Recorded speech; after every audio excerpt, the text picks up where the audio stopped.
기독교 선교 역사에 있어서 또는 교회 역사에 있어서 사도 바울의 역할은 지대합니다. 그는 복음을 전 세계로 확산시킨 선교사였습니다. 동시에 복음의 진수를 체계적으로 정리한 신학자이기도 했습니다. 더불어 성경적인 가치관으로 성도들을 지도하고 교회를 건강하게 세워나간 목회자이기도 했습니다. 선교사요, 신학자요, 목회자로서의 소임을 다했던 바울을 보면은 이 사람은 어려서부터, 아니 그가 태어나기 전부터 오랫동안 많은 사람들이 기도하고 주의 나라를 위하여, 주의 복음을 위하여 쓰임받기를 그런 사람이 아니었을까 우리는 추측할 겁니다. 근데 성경을 보면요, 그는 처음부터 그리스도의 신실한 제자가 아니었습니다. 오히려 초기 교회 성도들을 박해하고 교회를 파멸시키고자 했던 박해자로 가장 먼저 등장을 합니다. 그러니까 이 바울은 그 이전의 이름이 사울이었죠. 박해자였던 겁니다. 교회를 파괴하고 예수님을 구주로 믿는 사람들을 너무나도 증오했던 사람이었던 거지요. 그러면 왜 사울이 그토록 예수 믿는 사람들을 증오하고 교회를 싫어했을까? 우리는 그가 받은 교육과 성장 배경을 보면은 왜 그가 그토록 박해자가 되었는지에 대하여 어느 정도 이해할 수 있습니다. 사울의 고향은 다소라고 합니다.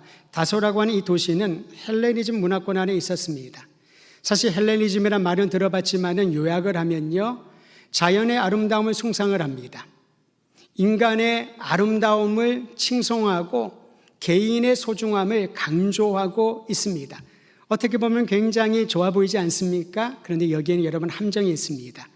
인간, 개인, 또 눈에 보이는 것들, 그 이외의 다른 것들은 신뢰라든가 마음을 주지 않습니다.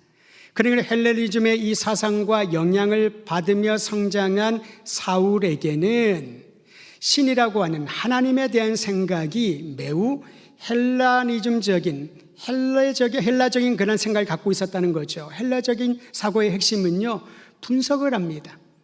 이해가 되지 않으면은 받아들이지 않는 거지요. 자꾸 하나부터 열까지 분석을 하면서 논쟁과 논쟁을 거쳐서 얻은 결과를 본인이 깨닫고 파악한 신이라고, 영성이라고 생각하는 그런 영향권에서 유년기와 청소년기를 보냈습니다. 그런데 놀라운 것은요, 그랬던 사울이 바리새인이었다라고 합니다. 바리새인은 누구를 말하나요? 율법의 충성을 다하는 사람 아니겠습니까? 그의 아버지, 어머니는 이 모든 환경을 보아서 디아스포라 유대인으로 보입니다. 어찌할 수 없이 바벨론 포로 이후에 그들은 본국으로 돌아가지 못했지만은 다소라고 하는 것에 정착을 하여서 율법을 연구하고 율법에 충성을 다하는 유대 신앙을 가지고 있었던 사람. 그러다 보니 그들은 아들 사울을 예루살렘으로 유학을 보내지요. 당대의 최고의 율법학자였던 가말리엘의 제자가 되어서 율법에 대하여 기초부터 깊이 있게 공부하며 훈련을 시켰던 것입니다. 도덕적인 행위와 율법을 중시하는 교육을 받은 사울, 그는 헬라적인 문명의 영향 아래서 유대 율법의 철저한 교육을 받으면서 성장했던 것이지요. 그랬던 그에게 예수가 그리스도라고 믿고 그들이 함께 모여있는 교회를 증오할 수밖에 없었던 것이지요. 그의 사상과 생각 안에서는 예수가 그리스도라고 하는 것은 헛된 소리와 마찬가지였거든요. 오히려 뭉쳐야 될 유대인들을, 신앙으로 하나 되게 만들어야 될 유대인들을 흩어버리는 매우 독소와 같은 그러한 집단이라고 생각을 했기에 그는 그리스도인들을 미워하고 교회를 파괴하는 일에 앞장섰던 것입니다. 여러분 자신을 한번 돌아보시기를 바랍니다. 내가 어떤 성장 배경을 가지고 어떤 교육을 받았냐에 따라서 각 사람의 세계관과 가치관이 정리가 될 거예요. 그 기준으로 성경을 보고 그 기준으로 교회를 보고 그 기준으로 신앙을 살펴본다면은 우리는 성경과 아예 어긋난 그러한 자기만의 신앙관을 갖게 되지 않겠습니까? 사랑하는 성도 여러분, 사울이 어떠한 마음으로 교회와 그리스도인들을 바라보았는지 오늘 성경 말씀을 통하여 다시 한번 확인해 보려고 합니다. 사도행전 9장 1절 2절, 여러분 본문 9장을 펴셨으니까 앞으로 조금 더 가셔서 1절과 2절 말씀 같이 한번 읽을 텐데요. 사울의 관점, 사울의 마음가짐을 중심으로 우리 함께 1절과 2절 읽겠습니다. 시작. 사울이 주의 제자들에 대하여 여전히 위협과 살기가 등등하여 대제사장에게 가서 다메섹 여러 회당에 가져갈 공문을 청하니, 이는 만일 그 도를 따르는 사람을 만나면 남녀를 막론하여 결박하여 예루살렘으로 잡아오려 함이라. 여러분, 이러한 생각을 갖게 된 바로 그 직전에 어떤 일이 있었냐면 스데반이 죽임을 당합니다. 엘리트 유대인들과 논쟁을 하는 그 현장에 사울은 목격자로 있었습니다. 스데반이 사람들에 의해서 돌에 맞아 죽는 모습을 보고 사울은 그의 죽음이 마땅하다라고 여겼던 거지요. 헬라적인 사고와 유대 율법적인 기준을 보아서 스데반이 돌에 맞아 죽는 것은 당연한 일이라는 것입니다. 사울에게 있어서는 말이죠. 그리고 예루살렘에 대대적인 박해가 일어나서 많은 성도들이 사도들을 제외하고 도처로 흩어지게 됩니다. 그러면 그대로 내버려주면 되는데 사울은요, 거기에 멈추지 않았습니다. 방금 읽은 말씀을 보니 사울은 주의 제자들에 대하여 여전히 위협과 살기가 등등하였다. 위협과 살기가 등등하였다. 여기서 살기가 등등하다는 말은요, 살해할 의도가 강했다라는 겁니다. 그러니까 그저 이제 흩어졌으니, 박해가 있어서 그리스도인들이 예루살렘에서 보이지 않으니 그걸로 끝난 게 아닌 거죠. 흩어져 있는 그들을 다 잡아서라도 그들을 죽여야지만 직성이 풀리는 그러한 증오의 마음에 불타올랐던 겁니다. 그리고 대제사장들에게 고난을 받습니다. 그리고 그 멀리 다메섹까지 가서 예수의 복음을 받아들인 자들, 주의 제자들을 잡아 채찍질하고 죽일 작정을 하며 대장정에 오르는 것입니다. 예루살렘에서 다메섹까지는 대략 240km 정도의 거리라고 합니다. 요즘과 달리 교통이 발달하지 않은 그 시대에는 오랜 시간을 가져야 되겠지요. 근데 여러분, 성경을 보면요, 사울에게 어느 누구도 그 일을 하라고 명하지 않았습니다. 또는 사울이 이 그리스도인들을 다 잡아오면은 그에게 높은 자리와 부와 명예를 주겠다는 약속을 받은 것도 아니었습니다. 사울은 자청하여 그 율법에 대한 열정과 그가 갖고 있는 사고방식에 의해서 보면은 예수를 믿는 이들이 이 세상에 무익한 자들이라고 여기고 그 일을 하는 일에 헌신하고 앞장섰던 것입니다. 박해가 있었습니다. 사울과 같은 그러한 악명 높은 박해자도 등장을 하게 됩니다. 대제사장들이 신이 나서 고난을 위임을 하고 사람들을 모아서 다메섹과 그 과정에 있는 모든 그리스도인들을 토벌할 계획을 세우고 출정식까지 다 마쳤습니다. 여러분, 이런 소식을 들으면은 그리스도인들은 얼마나 탄식을 할까요? 예수님은 소망인 줄 알았는데 절망이 찾아왔다고 탄식하지 않겠습니까? 예수 믿으면 행복하고 형통할 줄 알았는데 불행이 찾아왔다고 괴로워하거나 자신의 신앙을 버리지 않을까요? 그런데 여러분, 이러한 상황 가운데서 우리는 놀라운 하나님의 섭리를 발견하게 됩니다. 악명 높은 박해자 사울이 다메섹으로 가는 길 위에서 인생의 전환점을 맞이하게 되는데, 이 또한 하나님의 놀라운 섭리인 것을 발견하게 된다는 것이지요. 자신이 그토록 혐오하는 사람들이 주님으로 믿는 예수님을 그는 강한 빛이 비추는 가운데 그분을 만나게 됩니다. 주님의 음성을 듣게 됩니다. 예수님이 그에게 말씀하지 않으셨습니까? 나는 네가 박해하는 예수라. 그 음성을 듣고 난 이후에 사울은 꼬꾸라졌던 것입니다. 시력을 잃습니다. 온몸의 힘이 빠져버립니다. 그 경험이 얼마나 생생하고 강렬했는지 사도행전에 보면은 사울이 회심한 내용을 3번이나 기록해 놓을 정도입니다. 너무나도 생생했던 것이지요. 환상 중에 예수님의 음성을 들은 사울은 앞을 보지 못한 채 홀로 걷지도 못했습니다. 조금 전만 하더라도 자신만만하고 강인했던 사울, 자기 이외에는 이 과업을 수행할 사람이 없다라고 그렇게 용기 백배했던 사울이었지만 자기 몸 하나 가누지 못하는 연약한 사람으로 전락해 버렸던 것입니다. 사울은 다른 사람의 손에 이끌려 다메섹으로 들어갑니다. 다메섹에 들어가 주님이 지시한 것처럼 곧은 길, 직가라고 하는 거리에 유다라는 사람의 집이 있는데 주님이 지시를 따라 그 집에 들어가서 3일 동안 먹지도 못하고 마시지도 못하고 홀로 있었던 것입니다. 사랑하는 성도 여러분, 사람이 먹지도 못하고 마시지 못할 때는 여러 가지 이유가 있겠습니다마는 사울의 경우는 자신에게 일어난 일을 도저히 이해할 수 없었기에, 도저히 그는 수용할 수 없었기에 먹지도 마시지도 못한 채 그곳에 머물러 있었던 것이지요. 이처럼 심신이 무기력한 상태에 놓인 사울을 위하여 주님께서는 그를 도울 한 사람을 택하십니다. 그가 바로 아나니아입니다. 아나니아는 다메섹에 거하는 제자들 중에 하나였다고 합니다. 이게 다입니다. 사실 이 아나니아에 대하여 성경은 그가 어떤 사람인지, 어떻게 다메섹에 사는 그가 복음을 받아들였는지 자세하게 설명하지 않습니다. 하지만 분명한 것은 누군가 그에게 예수의 복음을 전했고 그가 그 복음을 받아들이고 주님의 제자가 되었다라는 것이지요. 사도행전 22장 12절에 보면은 사울이 자신의 회심 경험을 얘기를 하면서 아나니아를 잠깐 언급을 합니다. 그때 이 아나니아를 어떻게 설명하냐면은 율법에 따라 경건한 사람으로 칭찬받았다라고 짧게 묘사해 놓았습니다. 율법에 따라 경건한 사람으로 칭찬받았다. 그 또한 디아스포라 유대인으로 보이는 거죠. 또 어떻게 다메섹에 그 먼 거리에 있는 사람들에게 예수님의 복음이 전파됐을까? 이게 바로 하나님의 놀라운 역사인 줄 믿으시길 바랍니다.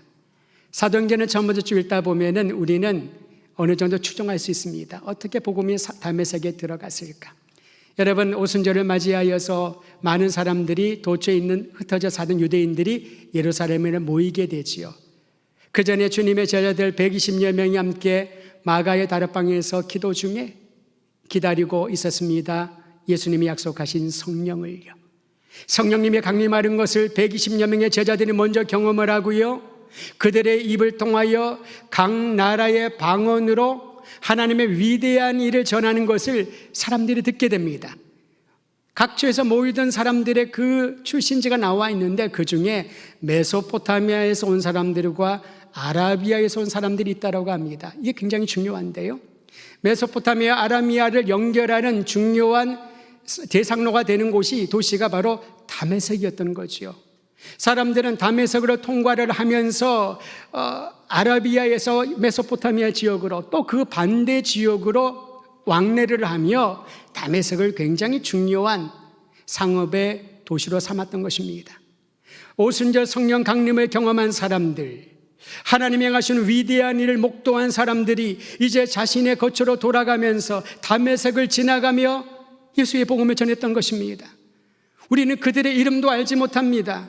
어떤 방식으로 전도했는지 우리는 모릅니다. 그러나 분명한 것은 예수가 그리스도여 유일한 구원자이심을 믿고 다메섹의 교회 공동체, 신앙 공동체가 성장했다라는 것이지요. 이것이 바로 하나님의 일입니다. 때로는 우리가 너무나도 자기 문제에 갇혀가지고 아무것도 하고 있지 않을 때, 자신감을 잃고 용기를 잃고 복음 전도에 대하여 말은 하지만은 움직임이 없을 때, 하나님께서는 우리가 알지 못하는 그 모든 통로와 사람들을 사용하서까지 주님의 나라, 하나님 나라의 놀라운 복음을 전파하고 있다라는 것입니다. 그리고 그 복음을 받아들인 사람들 중에 아나니아를 사용하여 주셔서 사울을 바울이 되어 열방의 복음을 전하는 주님의 역사를 이루어 가고 계심을 오늘 성경은 증언하고 있습니다. 저는 그런 꿈과 소망이 있습니다. 나는 부족하고 연약하지만은 하나님의 위대한 복음의 역사 가운데 내가, 여러분이, 우리 더드림 교회가 온전히 의탁하며 나아갈 때에 아나니아처럼 하나님의 뜻을 위하여 쓰임받게 되기를 원하나이다. 그 감동과 경험이 있어야 우리의 신앙은 생명력을 잃지 않게 될 것입니다. 근데 왜 하필 아나니아였을까요? 아나니아를 보면요, 다른 어떠한 명칭이나 그에 대한 설명이 없는 것은 그는 신앙 공동체 안에서 아주 평범한 성도들 중에 한 사람으로 보입니다. 직분도 주어지지 않았습니다. 그가 교회의 핵심 일꾼이라고 그런 표현도 없습니다. 그냥 오늘 예배드리는 이 수많은 사람들 중에 한 사람, 그가 아나니아였던 것이지요. 이것이 바로 하나님의 역사입니다. 평범한 사람, 사람들에게 알려져 있지 않은 한 사람, 그러나 하나님을 경외하고 경건한 믿음을 가진 사람을 주님이 사용하시는데, 이 무명처럼 느껴졌던 아나니아가 하나님의 말씀을 듣고 반응하는 것을 보면은 직분과 상관없이, 그의 역할과 상관없이 그야말로 신실한 주님의 제자라는 사실을 확인하게 되는 것입니다. 여러분, 아나니아가 주님의 말씀을 듣게 되지요. 사울에게로 가라고. 그 말씀을 듣고 처음에는 받아들이기가 어려웠습니다. 왜냐하면 다메섹에 사는 사람들은 사울을 다 알고 있었거든요. 지금 예루살렘에서 사울이라고 하는 자가 오는데 그런 그리스도인에 대하여, 교회에 대하여 증오하고 살기가 등등한 사람이다. 그의 눈에 띄면은 그가 우리를 잡아가서 예루살렘까지 데려가서 고초를 줄 것인데 피해라. 사울이 오는 그 길을 피해서 숨어라. 그런 소문들이, 얘기들이 다 돌지 않았겠습니까? 근데 그 사울을 주님이 만나라고 하시니 얼마나 당혹스러웠을까요? 의구심을 가지고 주님께 아나니아가 이 상황을 여쭙자 주님은 사울을 만나야 할 이유를 알려주십니다. 오늘 말씀의 15절과 16절 우리 함께 큰 소리로 읽도록 하겠습니다. 시작. 주께서 이르시되 내 이름을 이방인과 임금들과 이스라엘 자손들에게 전하기 위하여 택한 나의 그릇이라. 그가 내 이름을 위하여 얼마나 고난을 받아야 할 것을 내가 그에게 보이리라. 이 말을 듣고 가장 충격받았던 사람은 아나니아가 아닐까 싶습니다. 아나니아야, 네가 가라. 사울은 이러한 사람이다. 나의 이름과 영광을 위하여 열방의 많은 군주들 앞에서 고난을 받으면서까지 복음을 전할 내가 예비한 그릇이다. 그때 여러분, 한 번 정도는 더 아나니아가 반론을 제기할 수 있지 않았을까요? 그래도 주님, 저 말고 딴 사람 보내셔요. 저의 생각에 사울은 아닙니다. 주님, 뭐가 착오가 있었던 것 같아요. 우리는 그런 식으로 내 생각과 내 이해에 받아들여지지 않으면은 그 명령을 미루거나 듣지 않으려고 길을 찾지 않습니까? 근데 여러분, 주님의 이 설명에 아나니아는 어떻게 응답을 했나요? 17절 말씀 제가 읽어드립니다. 아나니아가 떠나 그 집에 들어가 그에게 안수하여 이르되. 두 번 다시 물어보지 않았습니다. 그는 주님의 명령에 즉시 자기 자리를, 자기 집을 떠났다고 합니다. 그리고 그 집을 들어가서, 그 말은요, 이미 사울이 유다의 집에, 직가랑 거리에 있는 유다의 집에 있다는 것을 다메섹 사람들은, 아나니아는 알고 있었던 것이지요. 주님의 명령에 순종을 하면서 그 집에 들어가 그에게 안수합니다. 여러분, 안수는 뭘 말하나요? 스킨십을 말하잖아요. 몸에 손을 대는 겁니다. 우리가 누군가의 몸에 손을 댄다는 것, 머리에 안수를 한다는 것, 이것은 아무에게나 할 수 있는 일이 아닙니다. 여러분, 지나가다가 길 가는 사람 붙들고 내가 너에게 안수하노니 신고당할지도 모릅니다. 그런데 사울이잖아요. 박해자, 교회를 증오하고 그리스도인들을 죽이려고 덤벼드는 그러한 흉악무도한 사람에게 아나니아는 손을 얹습니다. 주님이 명령하셨기 때문에. 그리고 아나니아는 사울이 회심하고 새 사람이 되는 과정을 돕게 됩니다. 이게 바로 전도자의 사명과 모습이 아닐까 싶습니다. 우리는 전도자 그러면 말을 잘하고 복음을 잘 가르치고, 물론 그것도 맞겠지요. 그러나 진정한 전도자의 삶은요, 주님이 말씀하신 대로 우리가 받은 복음을 누군가에게, 그 대상이 어떤 대상인지 상관하지 않고 전달하는 것이 전도자, 말 그대로 전하는 사람이, 복음을 전하는 사람이 전도자였던 거지요. 무명의 그리스도인이었던 다메섹에 사는 아나니아는 주님이 택하여 바울을 위하여 그에게 새 사람 되게 하는 일에 사용하신 전도자인 줄 믿고 저와 여러분이 아나니아와 같은 전도자의 역할을 감당하게 되기를 주의 이름으로 축원드립니다. 아나니아가 어떻게 행동했는지 다시 한번 여러분의 목소리로 같이 읽도록 하지요. 사도행전 9장 17절 처음부터 같이 읽습니다. 시작. 아나니아가 떠나 그 집에 들어가서 그에게 안수하여 이르되 형제 사울아, 주 곧 네가 오는 길에서 나타나셨던 예수께서 나를 보내어 너로 다시 보게 하시고 성령으로 충만하게 하신다 하니. 아나니아가 사울에게 전했던 얘기는 이게 전부입니다. 19절에 다 나와 있지요. 주님의 명령에 즉시 순종하여 사울이 있는 집으로 들어가서 두려움과 모든 마음의 불편함을 떨쳐버리고 그에게 안수하여 이렇게 그를 부릅니다. 형제 사울아. 불가능한 일이 일어나게 됩니다. 여러분, 여기서 형제 사울아 라고 하는 것은 마음을 나누고 피를 나누고 삶을 나눈 대상을 형제, 자매라고 칭합니다. 사울은 누군가요? 사울이 왜 다메섹으로 왔나요? 사울을 만나면 사람들은 어떤 행동을 취해야 될까요? 피해야 살 수 있습니다.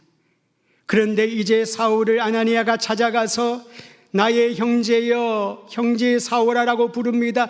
이것이 바로 주님의 역사인 것이지요. 우리는 그리스도의 사랑을 묻힙니다. 주님의 명령하신 세 계명, 서로 사랑하라. 그리하면 사람들이 너희로 그 사랑을 보고 나의 제자인 줄 알게 될 것이다. 암송을 하고 가르치고 기억을 하고 있습니다. 그러나 정작 우리는 언제 신앙을 잃어버리나요? 언제 교회를 떠나고 언제 내 마음의 불편함을 갖습니까? 관계 때문 아니겠습니까?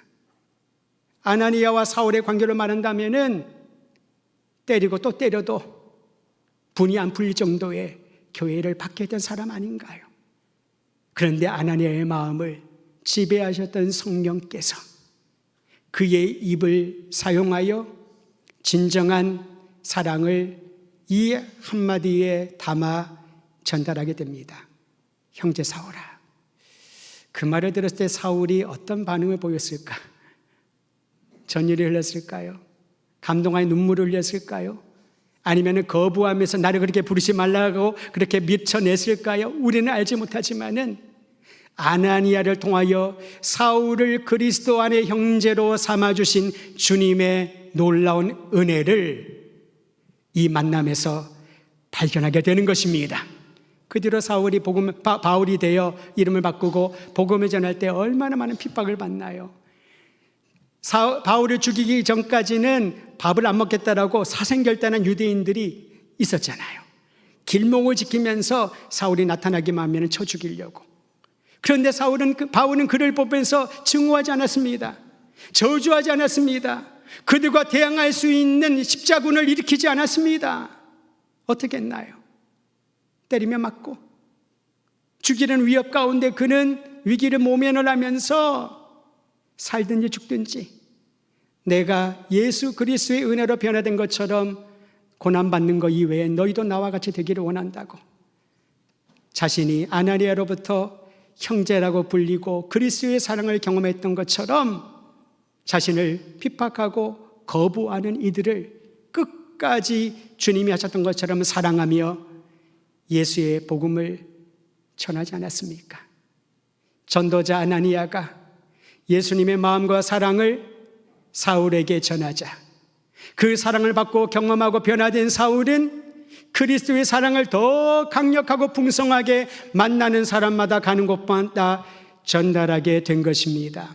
저는 우리 모두가 우리 더드는교회 성도들이 주님의 사랑을 흘러보내는 전도자의 사명을 감당하기만 하면 얼마나 행복할까? 그러한 삶 살기를 소망하는 것입니다.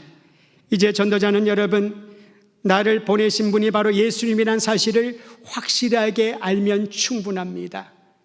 아나니아가 사울에게 얘기하지 않습니까? 길 위에서 너에게 나타나신 분이 예수님이신데 그 예수님이 나를 너에게 보내었다. 이 확신만 있으면 됩니다. 상대방이 나를 환영을 하든지 나에 대하여 좋게 생각한 상관없습니다. 나를 보내신 분이 주님이라면은 그것이 오지랄지라도, 그것이 내가 알지 못하는 부족이라더라도, 그것이 내가 살만한 환경이 아니라더라도 예수님이 나를 보냈기 때문에 나는 가겠나이다. 이 마음을 우리가 갖고 있지 않기 때문에 항상 제자리에 멈춰 자신의 안위만 걱정하고 있지 않을까 싶습니다. 예수께서 나를 너에게 보내었노라, 이 확신이 오늘 우리 모두에게 필요합니다. 뿐만 아니라 전도자는 예수님의 뜻을 가감 없이 전하는 사람입니다. 아나니아는 사울에게 예수님이 너를 다시 보게 하신다라고 말하지 않았습니까? 시력을 잃어서 보지 못하는 그 시력을 회복시켜 주십니다. 단지 육체적인 시력이 회복되는 것에 그치지 않고 그의 내면이 인간의 탐심과 개인의 생각과 세상의 학문이 아닌 성령으로 변화되기를 그는 전하였던 것이지요. 아나니아는 주님께서 사울에게 하신 말씀을 대신 전합니다. 주님이 말씀하시기를 너로 하여금 성령으로 충만하게 하신다라고요. 성령에 대하여 사울은 전문가였습니다. 구약 성경에 나와 있는 성령의 일에 대하여 교리적으로 종교적인 측면에서 그는 아주 높은 수준의 지식을 가지고 있었습니다. 그러나 지금 아나니아가 말하고 전하는 이 성령으로 충만케 하신다라고 하는 것은 삶을 지배하시는 분이 하나님의 영이요, 우리의 삶을 지도하고 하나님의 영광을 위하여 너를 부르신 분이 하나님이시란 사실을 깨닫게 해주는, 예수가 그리스도이심을 믿게 해주는 그 성령으로 충만하기를 원한다. 성령으로 충만해야 생각이 달라지고 말이 달라지고 행동과 비전이 달라지게 되는 것입니다. 지금까지 헬라적인 세속주의 문명과 유대 율법의 강력한 그러한 철저한 율법의 틀 안에 갇혀 있던 사울에게 이제는 더 이상 그 틀 안에 갇혀 있지 않고 너를 자유케 하시고 죄와 사망에서 해방시켜 주신 생명의 성령의 법에 거하는 성령으로 충만하게 하신다. 이것을 전파했던 것이지요. 사랑하는 성도 여러분, 무엇을 전할까 고민하지 말고 예수님이 나에게 영혼을 불쌍히 여기고 복음을 전하고 싶은 열정을 주시기를 소원하면서 그에게 찾아가 내가 많은 예수님의 사랑, 그거를 흘려보내면 되는 거지요. 나에게 주신 예수님의 소망, 그것을 알려주면 되는 것입니다. 내 안에 충만한 성령의 능력으로 흉악하고 음란하고 추악한 이 세상에 사로잡혀 있는 이들이 자유를 누릴 수 있도록 성령으로 충만함을 구하며 나아가는 것, 이것이 전도자의 사명이요 역할인 것입니다. 아나니아는 다메섹에 살면서 아무 누구에게도 알려지지 아니하는 무명의 크리스찬처럼 보였지만은 주님이 그를 불러 사울을 바울되게 하고 사울이 눈이 뜨고 전인적인 회복을 경험하고 성령으로 충만하여 주님의 그릇으로 쓰임받을 수 있도록 도와주는 역할을 했습니다. 누군가가 전하지 않으면 아무도 듣지 못하겠지요. 누군가가 손을 내밀지 않으면 아무도 주님의 교회로, 주님의 사랑 안으로 들어오기가 어려운 것입니다. 오늘 이 시간 말씀을 마무리하면서 함께 기도하려고 합니다. 여러분 생각 가운데 지금 떠오르는 누군가가 있을 겁니다.